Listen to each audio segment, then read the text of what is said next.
예민한 사람들이 정말 많은 것 같아요. 그래서 예민한 책들이 꾸준히 나왔고 특히나 이제 또 이번 책도 사례가 많다 보니까 많은 사람들이 공감하면서 인기를 얻고 있는 게 아닌가 그런 생각이 들거든요. 그래서 일단 예민한 사람들의 좀 특징 같은 게 있을 것 같아요. 그래서 어떤 특징들이 있는지 한번 좀 간단히 설명해 주시면 좋을 것 같습니다.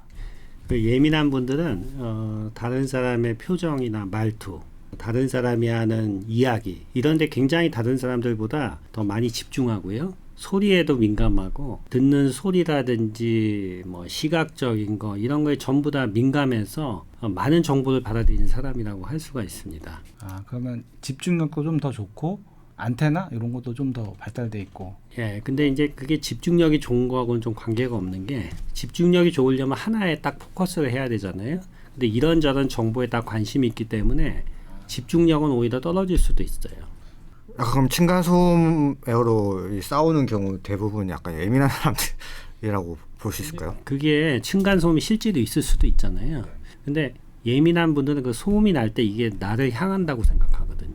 그러니까 이 위에서 일부러 내가 이제 들어올 때마다 뭐 소리를 낸다든지, 그러니까 그게 무작위로 일어나잖아요. 그게 나를 향해서 일어난다고 생각하니까 더 화가 나는 경우가 많아요. 나를 향한다고 생각한다고요? 그냥 소리가 나는 건데. 그렇죠. 그러니까 소리가 나는데 내가 하필 들어올 때마다 그 소리를 내는 거죠. 제가 예민한 분들 중에서 그 소리에 특히 층간소음에 민감한 분들 좀 만나보면은 심지어는 그 소리가 이제 이게 타닥타닥하고 나잖아요. 그럼 나를 따라다닌다고 생각해요.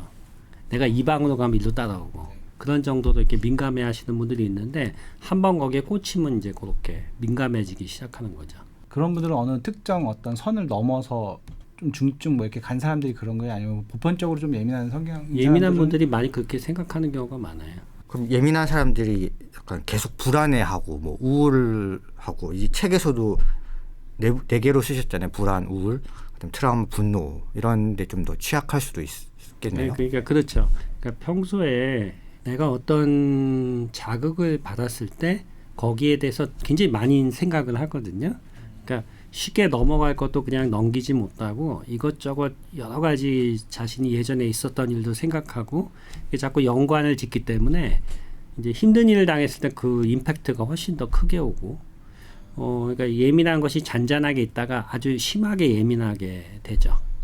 그러니까 그 사람이 나한테 계속 그런다고 생각하면 그 사람이 하는 행동이나 표정을 그렇게 다 생각을 하게 되거든요. 그렇게 되면은 나한테 향하는 게 아닌데도 그렇게 자꾸 곡해해서 생각을 하다 보면은 이제 꼴보기가 싫어져야죠. 그래서 사람들하고 만날 때 이 사람의 어떤 여러 가지 행동이나 말투나 이런 것들 자꾸 신경을 쓰다 보면은 그 사람이 실제 하는 얘기가 잘 안 들려요. 실제 하는 얘기는 이게 무슨 얘기를 하는지 잘 이해는 안 되고 그 표정이라든지 이런 긴장 때문에 이제 압도가 되기 쉽죠. 특히 이렇게 소리를 지르거나 더 강하게 이야기했을 때 더 이렇게 임팩트가 크게 와요.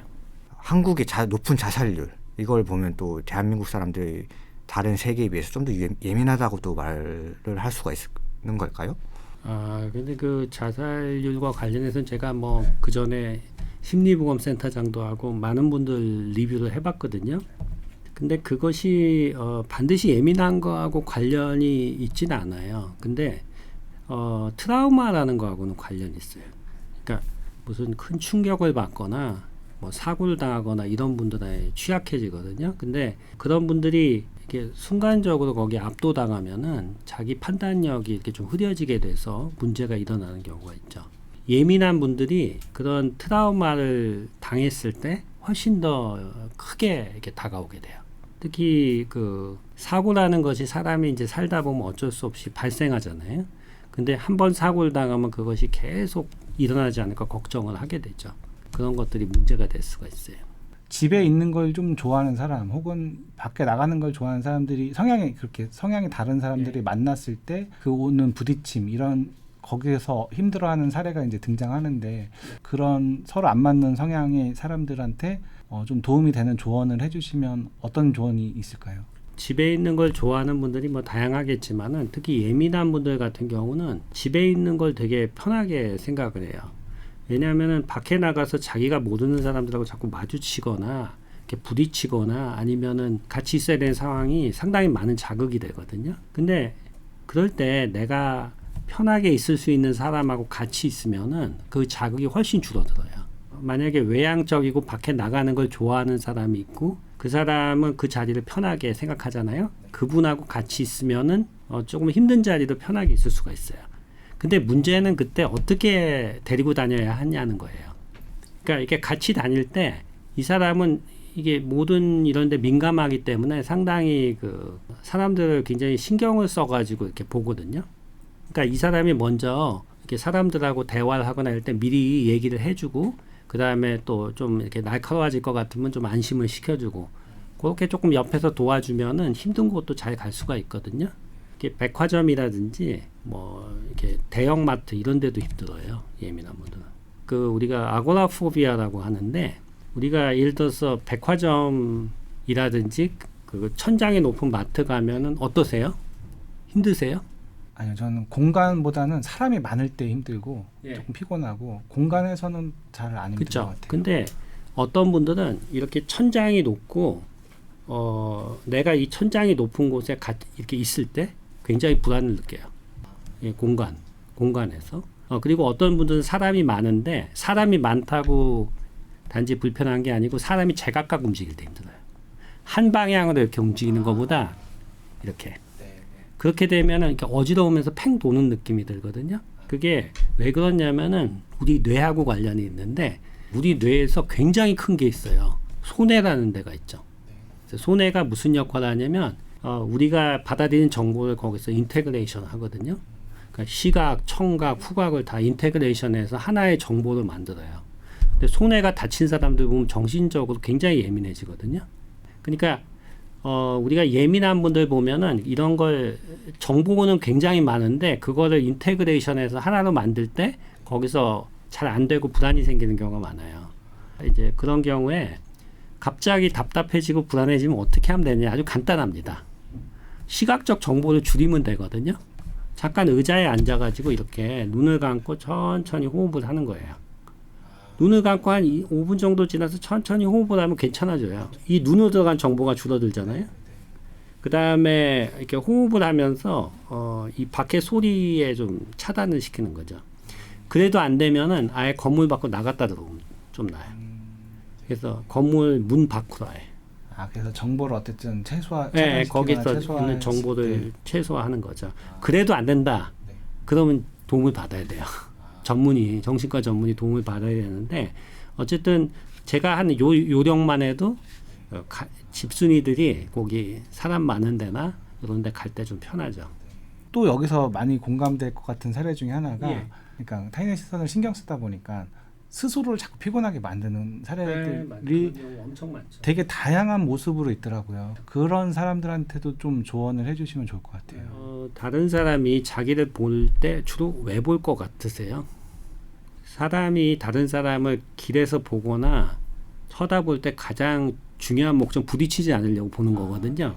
왜냐하면 내가 앞에 가는데 안 보고 있다 부딪힐까 봐 옆으로 이렇게 비껴가는 거죠. 근데 예민한 분들은 이 사람이 왜 날 보구나 이렇게 나한테 뭐 혹시 뭐 내가 나한테 불만이 있는지 아니면 나한테 관심이 있는지 심지어 모르는 사람한테도 그렇게 많은 의미를 부여하거든요. 근데 그 사람은 그냥 부딪힐까 봐 본 거고 실제로 그런 것까지 의미를 부여하게 되면은 그러니까 자기와 모르는 사람들의 시선이나 이런 우연히 마주치는 것들이 굉장히 부담스러워져요. 점점 그렇게 돼서 결국은 직장이라든지 집에서도 그 역치가 점점 낮아져서 그러니까 쉽게 더 예민해지는 거죠.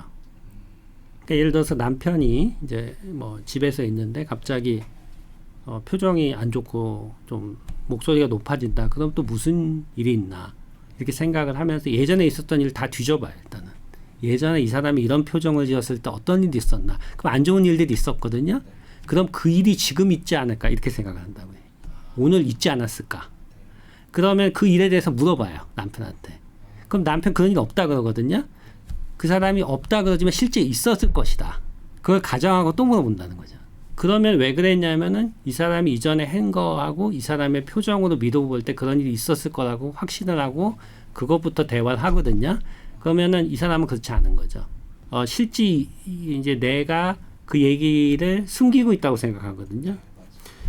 근데 그렇게 되면은 이제 되게 피곤해지는 상황이 발생을 해요. 이제 그 사람이 얘기한 액면 그대로 믿고 그거 이야기를 해야 되는데, 이제 그래서 제가 이제 특히 예민한 분들은 그 사람이 얘기한 팩트만 딱 신경을 써야 돼요.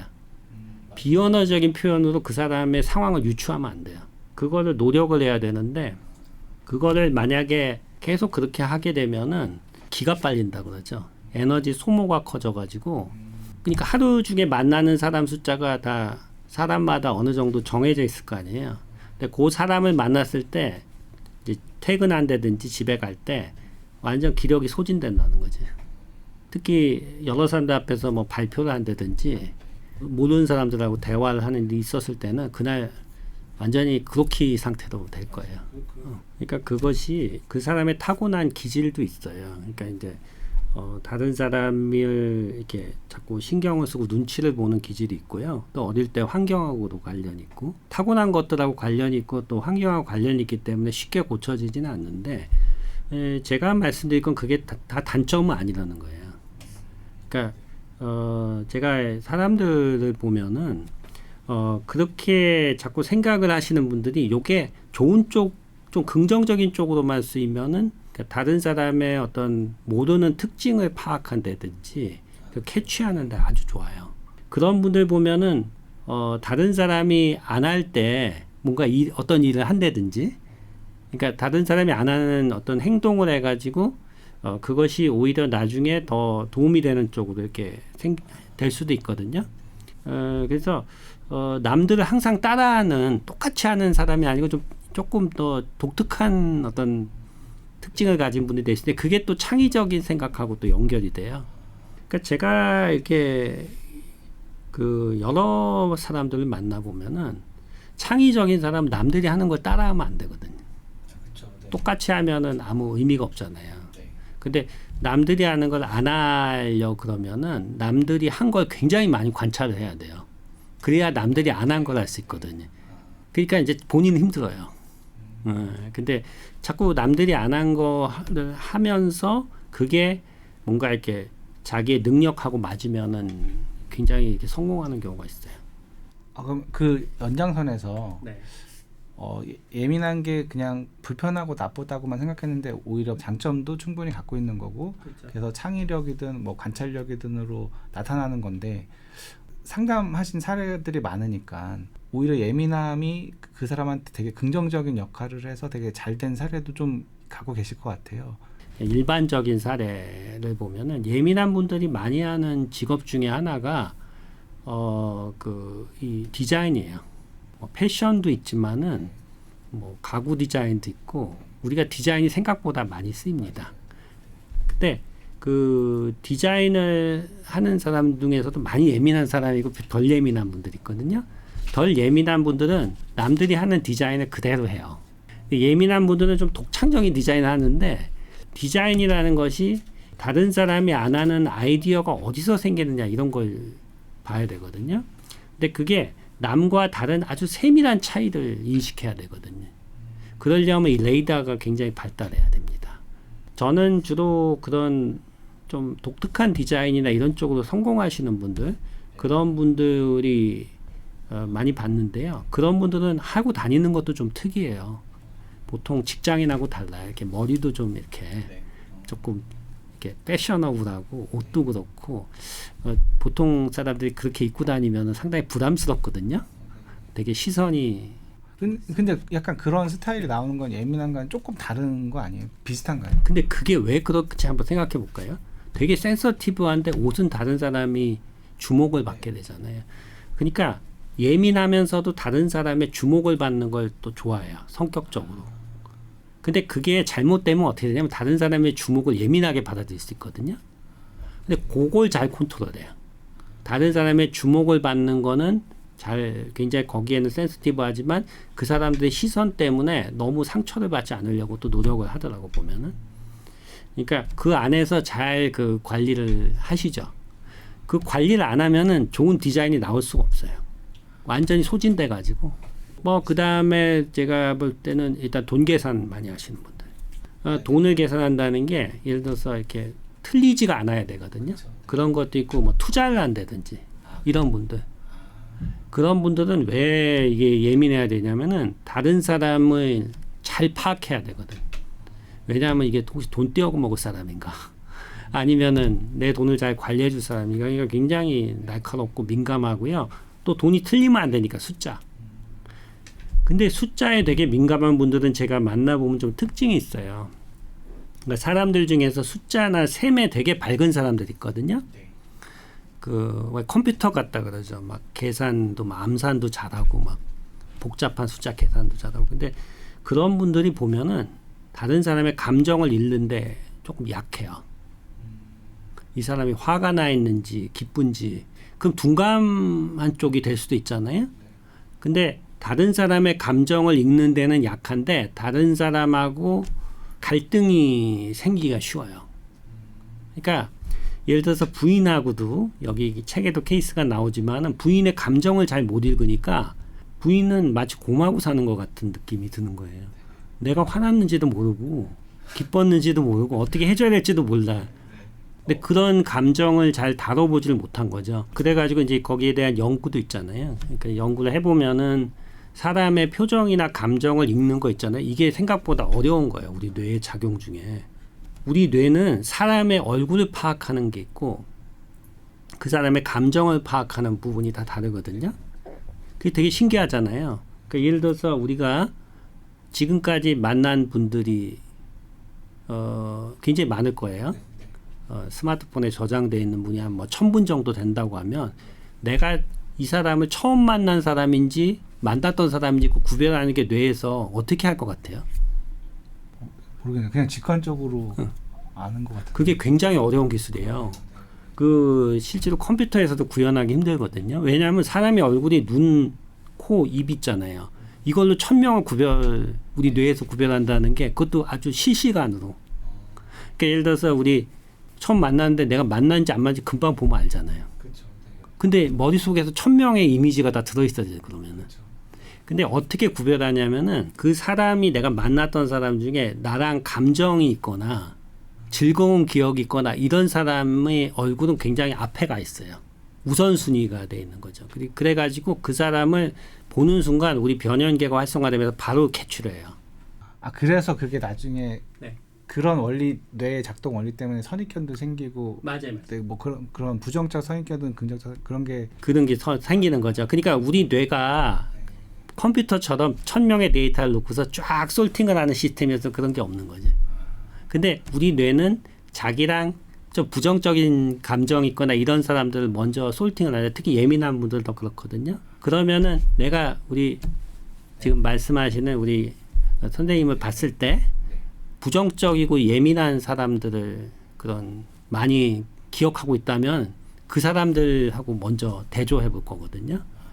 그러면서 그 사람하고 맞는지부터 이렇게 되니까 어떻게 보면은 사람을 봤을 때 부정적인 생각부터 먼저 들게 되죠.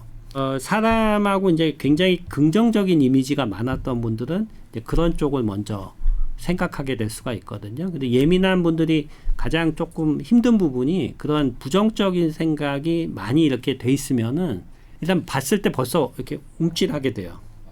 처음 본 사람인데도. 그래서 제가 말씀드린 건 대인관계에서 좋은 자꾸 기억을 해가지고 이게 좋은 사람 한 500명, 나쁜 사람 500명 이렇게 있으면 되는데 나쁜 기억이 1000명이고 좋은 사람 한두 명 이러면 이제는 뇌가 이제 이렇게 반응을 하게 되는데 우리 변연계라고 하는 부분이 있어요. 되게 재밌는 게 우리 뇌가 변연계라고 하는 부분을 만약에 뇌에서 제거하면 어떻게 될까요? 그러면은 사람을 봤을 때 그 무섭고 슬픈 감정이 없어요. 반응이. 그렇게 되면은 그게 좋을 것 같죠. 공포를 못 느끼면은 뭐가 되냐면 위험을 피하지 못해요. 이게 위험한 거를 파악을 하고 도망가야 되는데 이게 안 되는 거죠. 그러니까 진화론적으로는 안 좋은 거예요. 근데 이제 요즘 예민한 분은 그게 너무 발달해가지고 다 피하는 거죠. 없는 것도 그렇고 있는 것도 그러니까 그 중간을 잘 만들어야 되는 건데. 근데 아까 이제 말씀드린 대로 예민한 분들이 사람들하고 좋은 기억을 형성하는 게 워낙 힘들기 때문에 그런 경험을 한 사람이랑 안 한 분이 좀 차이가 있는 것 같아요. 제가 볼 때는. 그러면 같은 사람을 만나도 예민한 사람과 둔감한 사람이 뭐 A라는 같은 사람을 만났을 때 네. 예민한 사람은 같은 사람이지만 조금 더 부정적으로 인식하거나 꼭 부정적인 건 아니고요. 그러니까 그 사람의 너무 많은 정보를 생각을 한다는 거죠. 그러니까 내가 과거에 힘들었던 사람들, 그런 사람들하고 연관시키기도 하고 또 그 사람의 표정이나 말투가 뭔가 나의 어떤 연관이 있는지 자극을 하는지를 계속 그럼 둔감한 사람들은 그 매치를 잘 안 하는 거예요. 잘 안 하죠. 그러니까 그 사람을 보거나 얘기를 했을 때 그 사람을 그냥 누군지 보는 거지 그 사람의 그런 수많은 것들 잘 생각을 안 해요. 그러니까 예를 들어서 내가 우리 이렇게 이야기를 할 때 이 사람이 누군지 파악하려고 얼굴을 보고 하는데 이 사람의 예민한 감정이나 말투 이런 것까지 내가 파악을 하질 않거든요. 그러니까 둔감한 분들은. 근데 예민한 분들은 그 파악이 굉장히 빨라요.